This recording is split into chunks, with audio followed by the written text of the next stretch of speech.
All right, Morgan. Kings-Mavs. Win or go home Wednesday night. We are recording this on a Monday afternoon. Yeah. How are you feeling about this matchup between the Kings and the Mavericks? Are you feeling confident about Sacramento's chances? I'm excited. I think it really just depends on what type of Kings team you get. We've seen so many ups and downs, not a lot of consistency. But in the last, 5-6 games, you saw more of a consistent style of play. So it does give you more confidence going into Wednesday's game, and they got home court advantage. Which I think matters. I do too. For them. I think the crowd's going to be ready to go, but they're going to have to hold their end of the bargain. They're going to have to come to play and come with that competitive fire that is needed to win in a win or go home game. Hell yeah. Because most teams are not going to roll over in this type of environment. And I think for the Dallas Mavericks, you think about what that group has gone through this year. Yep. We've talked so much about what their fans have been through after the Luka trade. There's a lot of former Mavs fans. There are people who are like, you know what? I'm actually rooting for the Kings in this game because I was done with Dallas the second they traded Luka. Love those people. But you start thinking about from, player perspective, I'm sure Anthony Davis feels like disrespected a little bit by people throughout the league. Like, dude, I'm an all-NBA caliber player. I've done it at a high level for years. Don't disparage my name. Like, I'm here to win games. And I'm sure he's going to be a little fired up for this one. I guess one of my big questions is just, what is Dallas right now? That's a good question. They're a big ass team. They are a big ass team. And you think about what they can do to protect the rim on the defensive end. But then you also think about what they lack, I guess, when it comes to their guards. They have guys that can shoot the ball. But they don't have this true point guard. In fact, in some ways, they're a lot like the Kings, except with more big people. Yes, there's a lot of size out there. And I think just preparing for this game is interesting because, Anthony Davis has only played 9 games with Dallas this year.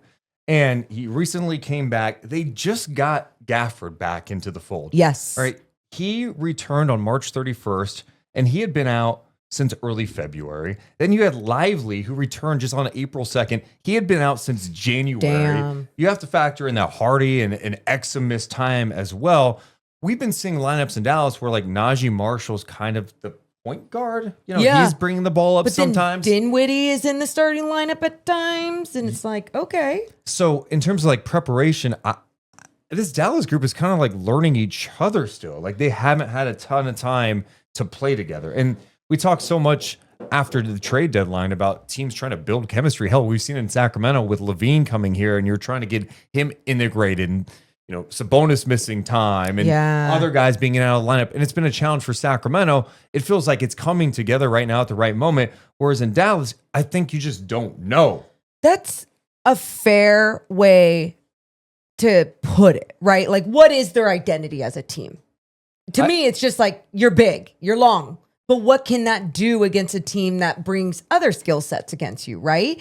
And how much are you going to be together and on a string on the defensive end? And then on the offensive end, do you know exactly what you need to do to dominate against this Kings defense?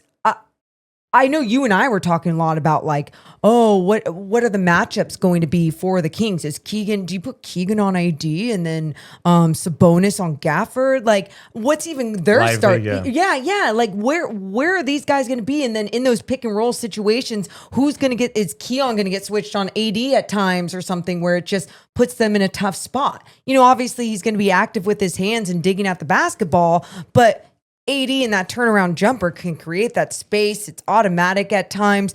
Again, there's just so many question marks going into this matchup of who's going to be where, what the Mavs are actually going to look like as a team together. But I think at the end of the day, you have to just remember these are all really good basketball players on this team too. Well, and I do think their size in the interior could really hurt Sacramento if they play the stagnant brand of basketball that we have seen them fall into the trap of playing at times this year. The Kings, simply put, they are at their best when they play with pace. Hell yes. Everybody knows it, but they don't always play with pace. Mm-hmm. And you are missing Malik Monk in this game, and that's a guy that can push the pace for you. So you're definitely that. To me, that's a huge loss for Sacramento. The key here is like, are they going to be able to consistently push? Because if you can, this Dallas group, Anthony Davis does not want to run. He doesn't want to run in defense. What they want to do is they want you to get in the half court, pass the ball around, and then force you into a tough look. All of a sudden, DeMar DeRozan has to attack some length in PJ Washington, or the help with Anthony Davis or Lively there, or if it's Gafford, whoever. That's where I think Dallas can control things. The Kings have to play with pace in this one. Yeah, it's about not only pushing it up and down the floor, obviously off a miss or a make, but it's even in that half-court set, the ball can't stick. I mean, how many times have we seen them go back to that at times when it's just DeMar DeRozan not even going into an action, and then he just takes the ball, tries to do his turnaround jumper. Of course, he'll have these games where he's just making all of them. It's like, all right, keep cooking, do what you need to do. But what it does for the rest of the team, everyone else becomes stagnant. And then when he's not in there, I feel like it just, nobody finds that balance. So they got to make sure that they're getting into those actions first, then going into something like that if he wants to go ISO. Making sure you're moving without the basketball. I think we've seen Zach LaVine do a good job with a lot of his backdoor cutting. What is it going to be like when there's a lot more people and bodies in that paint, making life more difficult for him to finish at the rim? You still have to make those cuts. You have to make those moves. You have to make the defense shift left to right. And then if you're not making your shots, what are you going to do? You still got to make sure you're attacking that paint. And even if you're attacking that paint, but you can't get to the rim, but you're not making your outside shots, just move it on in. Find those middies. I also think there's going to be opportunity. Like if you can get in the paint and get off the ball, right? Like spray out to a 3-point shooter, you're going to see examples where they're going to come out and try to contest that shot. Like Anthony Davis will try to contest a 3-point shooter. We'll attack that closeout. Hell yeah. All right. And then you got AD out of the paint, and then you're blowing by to get a good look at the rim. Then you got Gafford right there. No. Well, I mean, and that's the thing with Sacramento, though. Sure, you pack the paint, but Sacramento's got shooting in that starting lineup. Like Keon Ellis, top 10 in 3-point percentage this year. LaVine near the top. Keegan can knock down shots. I'm more like if you're missing your shots, because we have seen that go. But for this they Kings still have team to respect as well. you, though. That's my point. Is they're going to come out and try to contest these shots if they're recovering, and that's why we talk about the pace being such a huge factor in this game in particular. Here's what Zach LaVine had to say after practice about the Kings playing fast. Yeah, I mean, you don't want to get in a half-court battle with them, especially in the half-court defense. We don't have to run sets and things like that to make shots, but the easier we can make our lives with getting out, get easy baskets, if it's threes, free throws, layups, we will take that all day. This group, we're good enough to beat anybody. We play the right way. We have shot makers on this team. We come together and we play the right way. We're good enough to beat anybody. It's just going to take that effort and putting those games together to do that. I'll never bet against ourselves. That's not what's going to happen. Today, we're presented by our friends over at Underdog. Underdog just became one of the best places to make picks during the basketball playoffs with their extender promo. With the extender, you could play your way to increasingly bigger boosts each round of the playoffs. Underdog is a leading place to make all of your sports picks, and you can play now in your state. Their app has over 100,000 5-star reviews and millions of players. Yeah, and to play, all you have to do is download the app and choose whether a player will go higher or lower on one of their stats. You could choose from things like points, assists, and so much more. If you get your picks correct, you could win up to 1,000 times your money. So you could turn $1 into $1,000 just with your hoops knowledge. Download the Underdog app and sign up with promo code DM Podcast to unlock a special offer up to $1,000 in bonus cash when you make your first deposit. That's promo code DM Podcast. You must be 18 plus, 19 plus in Alabama and Nebraska, 19 plus in Colorado for some games, 21 plus in Arizona and Massachusetts, and present where Underdog Fantasy operates. Terms apply. Concerned with your play? Call 1-800-GAMBLER or visit www.ncpgambling.org. In New York, call the 24/7 Hope line at 1-877-8-HOPE-NY or text HOPE-NY. So Zach obviously doesn't want to get in some half-court battle. That makes a lot of sense. And Keegan Murray said the other big key for the Kings is if they rebound well, they like their chances. Obviously, they play a two-big lineup most of the time.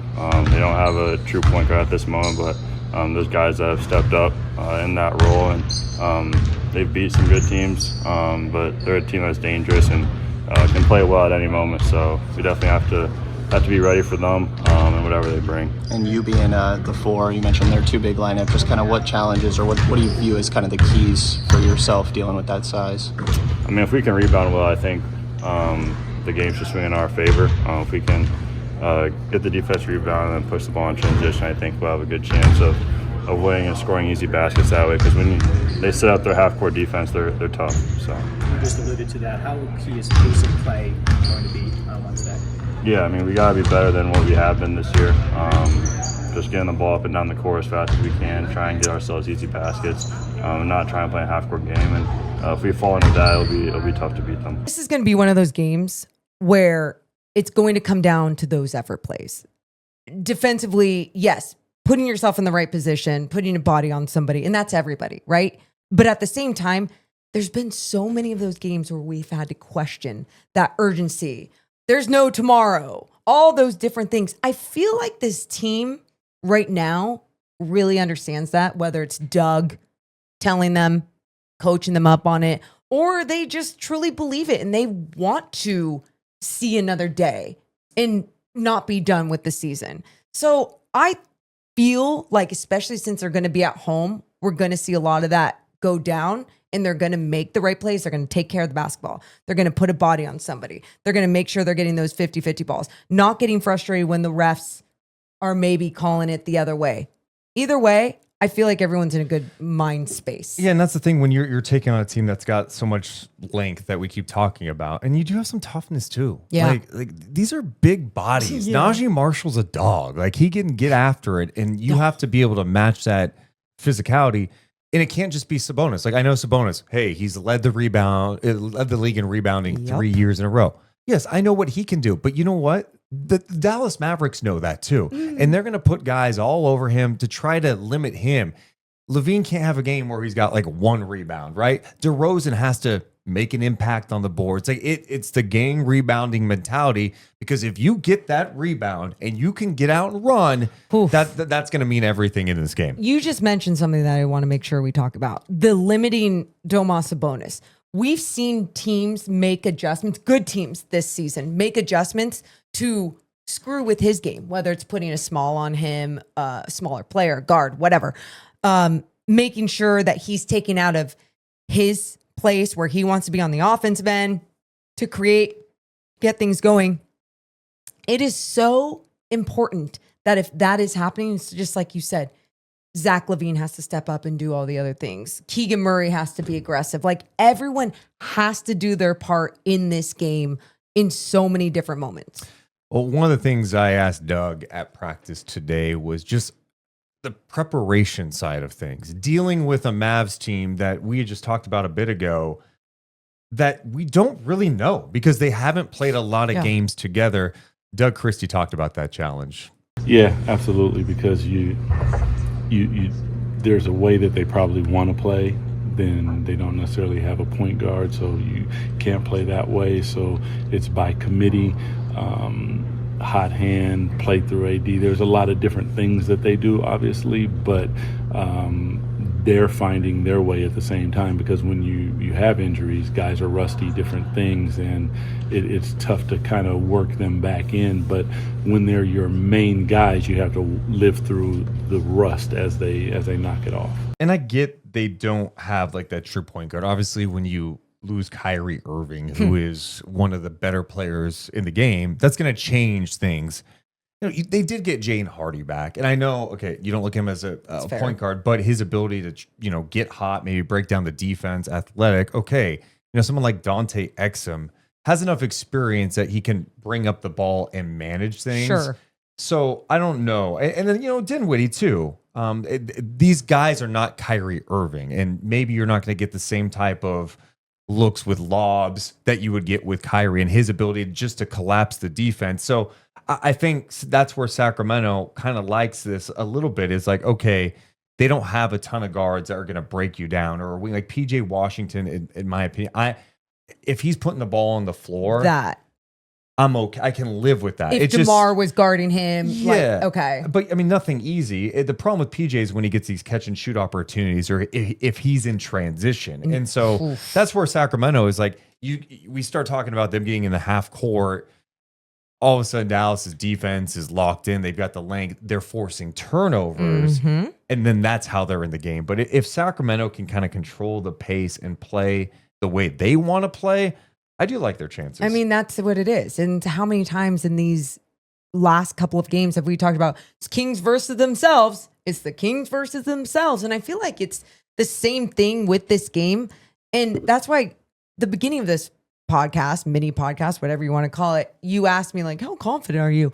Talking about it more and more, I feel a little bit more confident. But then I try to go back. You know what that means? What? We're gonna get our hearts broken. We're gonna walk into Wednesday night in Sacramento feeling good about where the Kings are at and go, yeah, they're gonna win that game and then they're gonna go to Memphis. It'll be fun.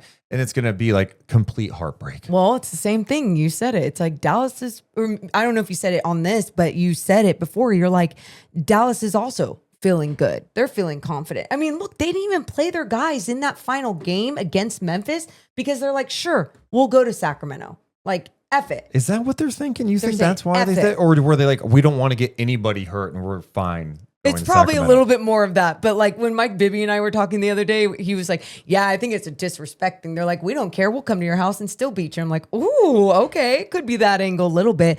But either way, I think ultimately it's like, you might not know what you're going to get from the Dallas Mavericks, but at the same time with the Sacramento Kings, you could say that same thing. They've had a good little stretch here of good style of play, and it looks like it's clicking together. But at the same time, we've also seen it just go to shit. So it's just, it's tough. Yeah, it's almost like we're about to watch two teams that are below 500, and we don't have a good feel either way. That's fair. Let us know how you're feeling about Kings and Mavericks. Let us know in the YouTube comments below. If you're listening to the audio, you can hit us up, deuceandmo@gmail.com. We love you guys, but we got to go. You all have a wonderful rest of your day. See ya. Deuce and Mo, Deuce and Mo, Deuce and Mo. They tell you what they know. Deuce and Mo, Deuce and Mo, Deuce and Mo. The podcast that you know. Deuce and Mo.